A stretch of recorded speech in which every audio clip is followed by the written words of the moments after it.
अगं गोखले साहेबाईपर्यंत तू थांबायचं नाहीस का? मी थांबले होते 10 मिनिटं. हा माणूस आहे तो, कामं असतात त्यांना. कामं आम्हालाही असतात सर. जान्हवी, एकतर आपण त्यांना निमंत्रण पत्रिका दिलेली नाही, ती त्यांना आवडली नसती म्हणून. मग निदान थांबायचं तरी ना, पर्सनली इन्व्हाइट करायचं. तू चिठ्ठी लिहून आलीस. त्यांना मेसेज मिळाला ना. अगं मेसेज काय, मोबाईल मधनं पाठवला असता तरी मिळाला असता, पण प्रत्येकाचा एक मान असतो. आपल्या बँकेत सगळ्यात जास्त डिपॉझिट्स आहेत त्यांची. सर, एकतर मी त्यांचा कुठलाही अपमान केला नाहीये आणि मी काही त्यांना पर्सनल इन्व्हिटेशन द्यायला थांबले नाही, म्हणून ते काही त्यांच्या ठेवी काढून घेणार नाहीये. ते ठीक आहे जान्हवी, पण आता म्हणजे मला फोन करायला लागणार त्यांना. ठीक आहे.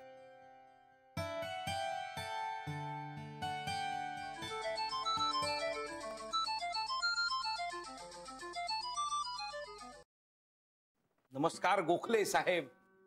नमस्कार. ऍक्च्युली काय माहितीये का, आपल्या बँकेचं रौप्य महोत्सवी वर्ष आहे. हो, ते कळलंच मला. म्हणजे खरं तर जान्हवी थांबणार होती तुम्ही येईपर्यंत. नाही, नसती थांबली ती.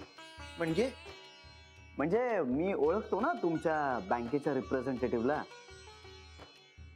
बँकेचा रिप्रेझेंटेटिव्ह? हो, बँकेची रिप्रेझेंटेटिव्ह म्हणून तर आली होती जान्हवी सहस्त्रबुद्धे आमच्या ऑफिसमध्ये. नाही तसं नाही गोखले साहेब, म्हणजे रागावलात तुम्ही? रागवेन कशाला? तुमच्या रिप्रेझेंटेटिव्हनं तुमचं काम अगदी चोख केलंय. पण तुम्ही याल ना गोखले साहेब? हो, मी आल्यानं बँकेला आनंद होणार आहे ना. म्हणजे काय, बँकेला आनंद होणारच आहे. ठीक आहे, मी बघतो मग. जमवा ना, 5 मिनिटं जमवा ना. अरे जमवणार आहे. तुमची रिप्रेझेंटेटिव्ह इतक्या लांबवर आली हे काम करायला, शिवाय मी आल्यानं बँकेला आनंदही होणार आहे. मग मी येतो. प्लीज प्लीज प्लीज जरा बघा ना, म्हणजे खूप आनंद होईल आम्हा सगळ्यांना तुम्ही आलात तर. हो, कळवतो. आणि तुमच्या बँकेच्या रिप्रेझेंटेटिव्हना एक माझा निरोप द्या. त्यांना म्हणावं, माझं बाकी काही वाचवू शकला नसला तरी माझा एक कागद वाचवला त्याबद्दल धन्यवाद. हो, मला काही कळलं नाही. ज्यांना कळायचं त्यांना कळेल. बर, सांगतो. थँक्यू. हो, थँक्स.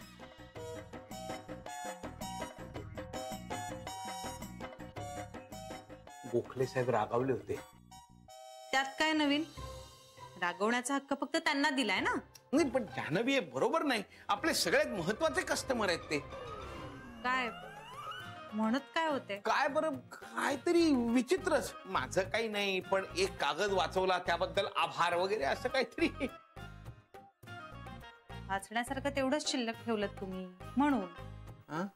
तुम्हाला चिडण्याचा हक्क आहे, बाकीच्यांना नाही. बाकीच्यांनी सगळं सहन करत राहायचं.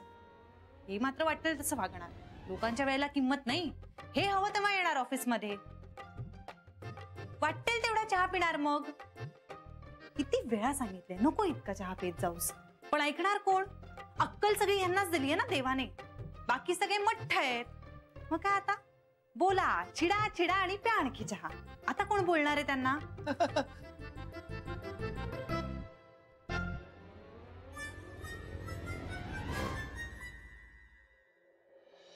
मला वाटलंच गीता चिडणार.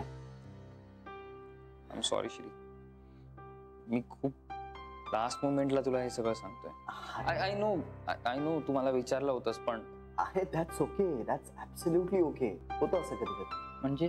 अरे म्हणजे मी दुसऱ्या कोणाला तरी पाठवेन. डोंट वरी, होईल manage. Are you sure? I am absolutely sure. जा सांग गीताला तू काही जात नाहीस म्हणून.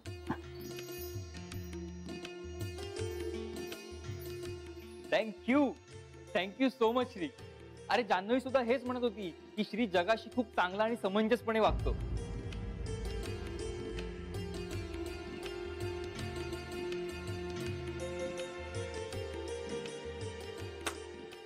आय एम सॉरी, जान्हवी असं म्हणत नव्हती.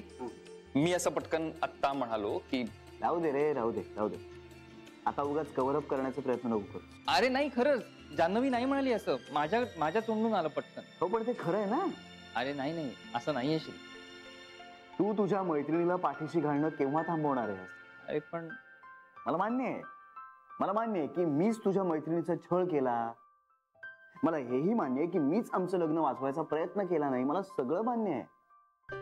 पण तुझ्या मैत्रिणींना फक्त एक गोष्ट सांग, तिला म्हणावं की तू माझ्याशी किंवा गीताशी जसं नॉर्मल वागतेस ना, त्याच्या 1% तरी इतरांशी वाग म्हणावं.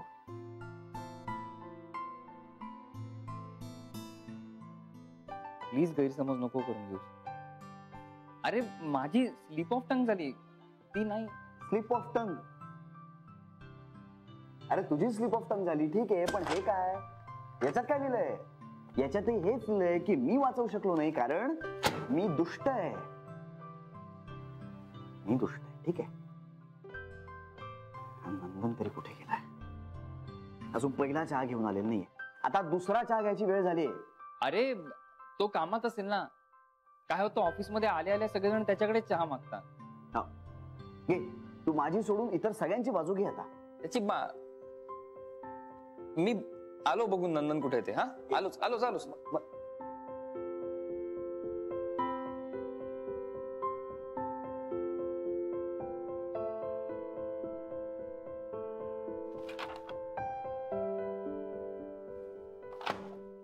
बँकेचे रिप्रेझेंटेटिव्ह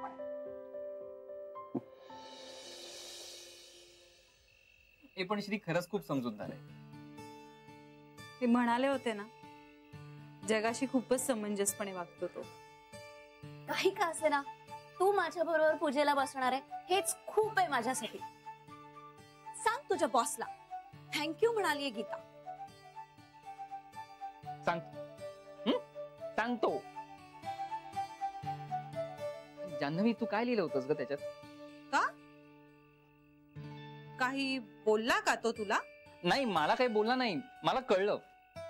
ठेवा, तू तुझ्या बॉसशीच निष्ठा ठेव, काही सांगू नकोस मला.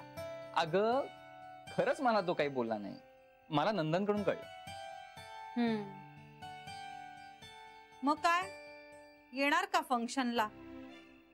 हो आता पूजा आहे म्हटल्यानंतर मला यावंच लागणार ना. तो श्री हा नाही मला माहिती नाही, पण त्याला बोरकरांचा फोन आला होता. त्यांना म्हणालाय बघतो. हा मग येईल तो. काय हल्ली त्याने कामाचा व्याप पण खूप वाढवलाय, त्यामुळे वेळ नसतो त्याच्याकडे.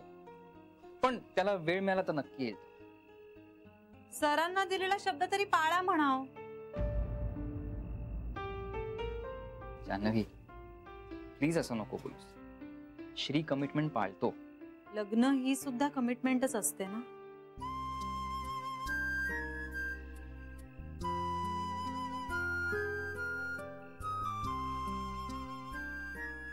असो, मी निघते, वेळेत झोपलं पाहिजे मला. Good night.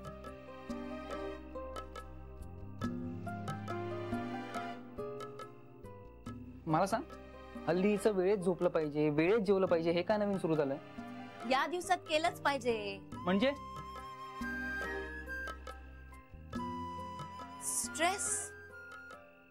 स्ट्रेस खूप होतो ना तिला, त्यामुळे स्ट्रेस मध्ये असं सगळं करावं लागतं.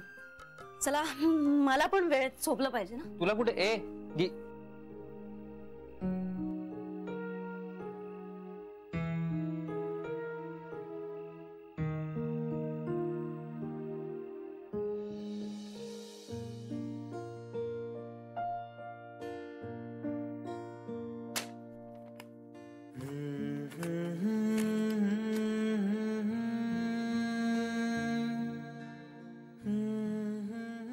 काय ऍटिट्यूड कमी नाहीये.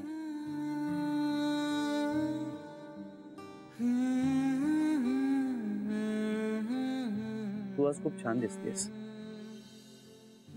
माहितीये मला. तुला कसं कळलं? घरात सगळ्यांनी सांगितलंय मला. अच्छा,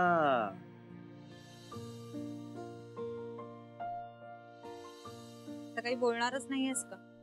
बोलायचं तुलाच नाहीये. जान्हवी हे काय आहे? अरे मग तूच म्हणालास ना, या विषयावर आपण नाही बोललो तर नाही चालणार का? अगं पण ते त्या विषयापुरतं मर्यादित होतं. ठीक आहे ना, मी कुठे काय बोलतेय? तू काहीही न बोलताच खूप बोलतेस. काय? मला निरोप देण्यासाठी मनीषचा फोन लागतो, माझा नाही लागत. आपण नवरा बायको आहोत. मानता का तुम्ही तसं? हो, अर्थात मानतो. म्हणजे मी मानत नाही असं म्हणायचंय का तुम्हाला? मी असं नाही म्हणालो. पण तुमच्या बोलण्यातून असाच अर्थ निघतो. I am sorry. पहिल्यांदा वार करायचा आणि मग औषध लावायचं. काय वार वगैरे एवढे मोठे शब्द वापरते? एवढं मेलोड्रामॅटिक वागायची काहीच गरज नाहीये. अच्छा, म्हणजे आता मी तुम्हाला मेलोड्रामॅटिक हे वाटतेय? नाही, माझं तसं काही म्हणणं नाहीये. ते पण तुमच्या बोलण्यातून असाच अर्थ निघतो.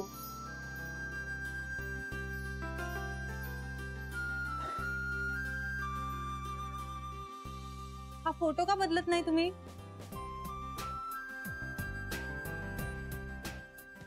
म्हणजे? खोलीत एकटेच असता ना, मग फोटो कशाला दोघांचा? कारण खोली दोघांची आहे. पण असता तुम्ही एकटेच ना. मग त्यांना काय फरक पडतो?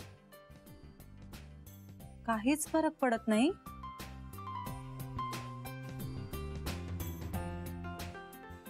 काय आज विशेष काय? आज मला माझ्या नवऱ्याला भेटायला जायचंय. अच्छा, पण मग नवऱ्याला भेटायला जाताना इतकं सुंदर दिसायची काय गरज? माझ्या नवऱ्याला आवडतं मला साडीत पाहायला. नाही, साडीत बघायला तर मलाही आवडतं. तुम्हाला? गप्प बसा. त्याला आवडत नाही माझ्याशी असं कुणी बोललेलं. मला तर तोच आवडत नाही. पण मला आवडतो.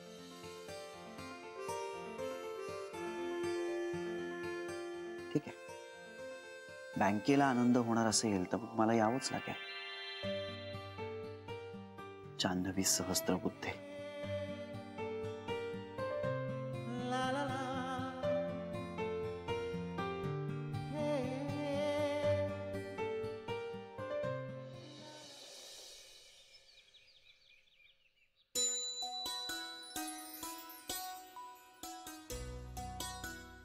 साईडा ती काठी दे ना जरा.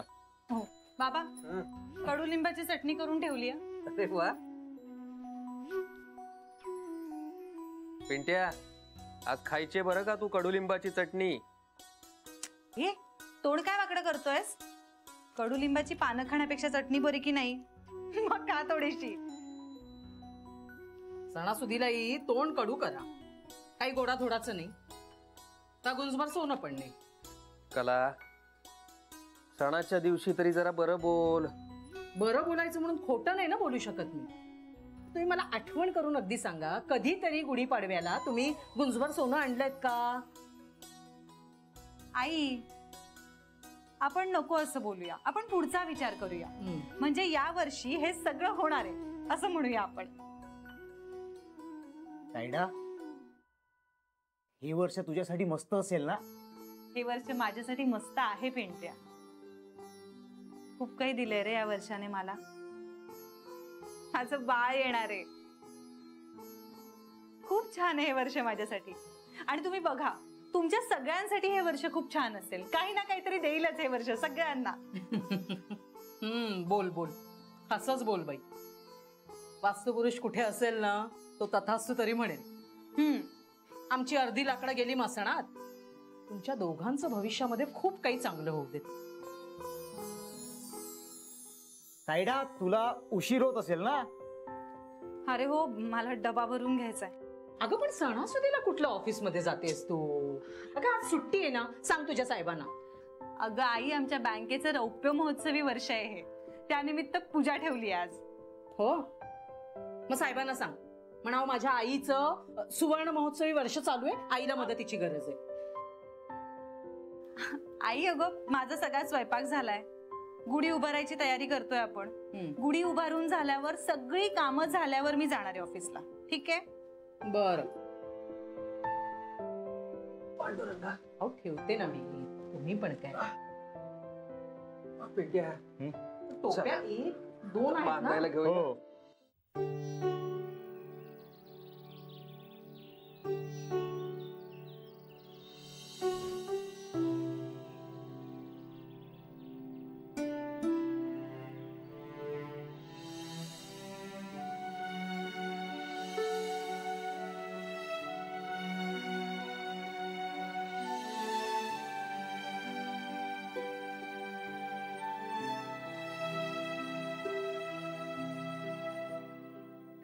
श्री,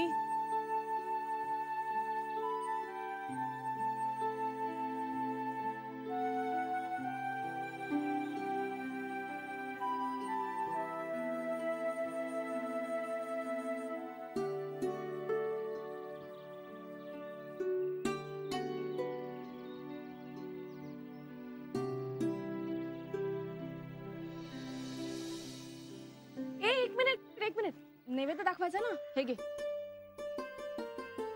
कांता, असा दाखवायचा असतो का नैवेद्य? मी असाच दाखवतो. ह्याला ना काही रीत भात काही कळतच नाही. हो, तुला फार कळतं ना? हो, मला कळतं. मग सांग बरं, आज काय तिथी आहे? हे चैत्र. तो महिना आहे, तिथी काय? मी सांगते ना पुढे. प्रथमा,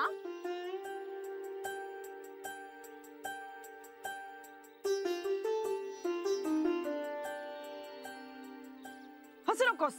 आज चैत्र शुद्ध प्रतिपदा आहे. तेच ते माहितीये मला. नवीन वर्षाचा पहिला दिवस. उगाच मिजाज करू नकोस.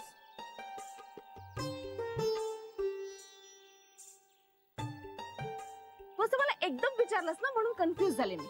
बर, मग आता हळूहळू विचारतो. सांग बरं, आजचा दिवस आपण का साजरा करतो? आई सांग ना ग याला. नाही, आई दरवर्षीच सांगते.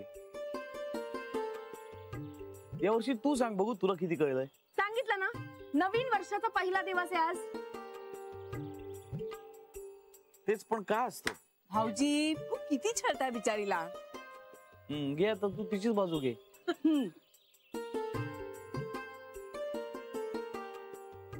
आई, दरवर्षी ऐकलं ना तरी त्या त्या दिवसाची माहिती तुमच्याकडनं ऐकायला खूप बरं वाटतं. सांगा ना परत. मी आज ना तुम्हाला वेगळीच गोष्ट सांगणार आहे. काय आहे, पूर्वीच्या काळी जोशी पुराणिक या दिवशी घरोघरी जाऊन पंचांग वाचन करायचं. आणि पंचांग वाचन या दिवशी केलं तर भूताखेतांची भीती राहत नाही वगैरे असं काही बाई सांगायचे. खरं कारण असं होतं की त्यावेळेस छपाईची काही सोय नव्हती.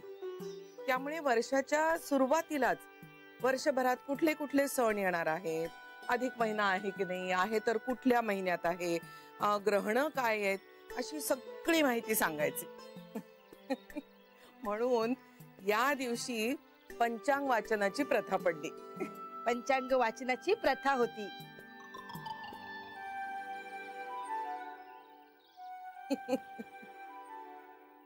कळलं बेबी? सांग, पंचा म्हणजे काय? वाचतात ना ते गुरुजी. गुरुजी पंचा वाचतात, आम्ही पंचाने अंग पुसतो. पंचांग म्हणा, धर, धर. मी तुला पंचा विचारलं. मी तुला पंचा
श्री, अरे आपल्या पहिल्या पाडव्याला आय्याजी आपल्या बरोबर आहेत ही गोष्ट किती महत्वाची आहे माझ्यासाठी.